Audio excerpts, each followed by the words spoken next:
We have to tell the kids about us. Kids, she's lost her mind. You have to stop her. M.O.D.O.K, what are you telling the kids? I'm comforting them. And if you tell her I said any of this, this will be one of the many divorces where it is the kid's fault.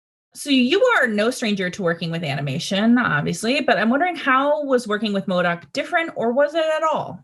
M.O.D.O.K was very unique because it was pretty much like live action. I say that it's like Honey, I Shrunk the Kids for cinematic filmmaking, because I was lucky enough to go into the stages at Stupid Buddy and totally geek out before going into the recording booth.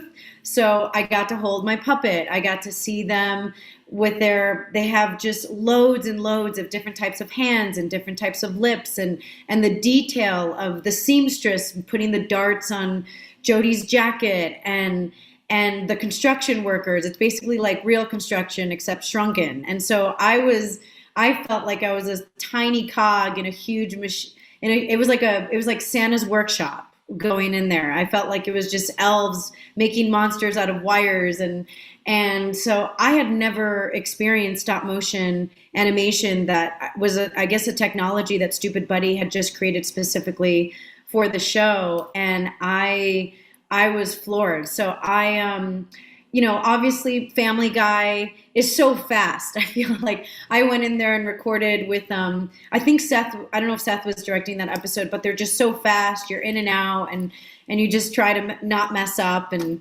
do your thing. But yeah, and then with Addams Family, that was super different. I got to add in some Spanish there, and it was a moment where my recording session was actually done for Addams Family, and then Charlize Theron was recording after me, and I had one window of time, and I said, should I ask if I could do this in Spanish? And I said, no regrets. And so I said, even though Charlize is waiting, I'm just going to ask the director real quick. And then he let me do one in Spanish, and then it ended up making the film. So I feel like each one is different, but M.O.D.O.K in particular, to play an animated housewife that goes from the voice of reason to a supervillain herself, I wasn't used to that kind of character arc, especially for a wife in the animation space. Yeah. I mean, at the beginning, she's sort of like, she's M.O.D.O.K's wife. She loves M.O.D.O.K. They have these kids. She's the mom. And then she sort of she gets into the Jodify method. Like, she's getting her own sort of wings. Mm-hmm. And what is the Jodify method, and how have you incorporated it into your life? The Jodify Your Life method is a mix of Oprah and Yoda, and I feel like the Dalai Lama. It's like this fusion of breathing and meditation and self-care and self-love, and I feel like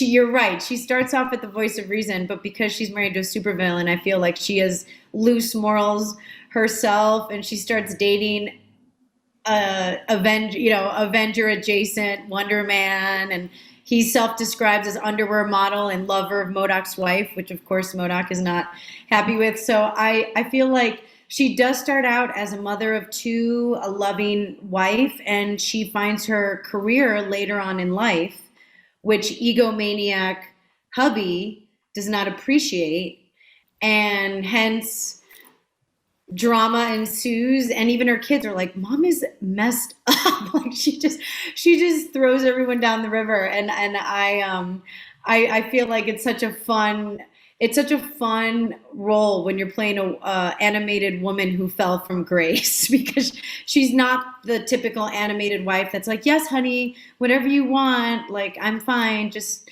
it'll be fine. She goes toe to toe with a supervillain, so that really tells you, I think, a little bit about who she is. But the Jodify method is supposed to bring peace and yoga and love and feng shui to your life, but I guess she doesn't really implement it into her personal life, because her personal life is a disaster.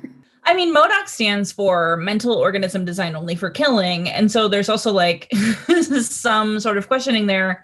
First of all, is that acronym real? Because he obviously loves Jodie and he loves his family as much as he's like capable of. And then beyond that, like she fell in love with him, which is like, there must have been something there to fall in love with at some point. Like I love that we get to see them in college.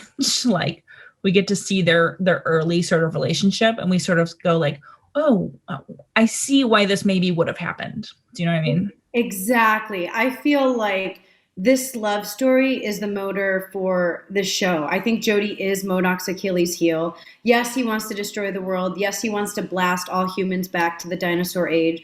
But I think he has a soft spot for this woman that he fell in love with. And who's not going to root for a guy that builds a time machine to take his wife to their first date? You want that guy to win, and you want this couple to make it. So I think that there's something very romantic about this anti-hero who you are rooting for and this couple who you're rooting for. And I think the magic of what Jordan and Patton wrote was that you have these heightened Marvel fights between Avengers and galactic warfare and robots.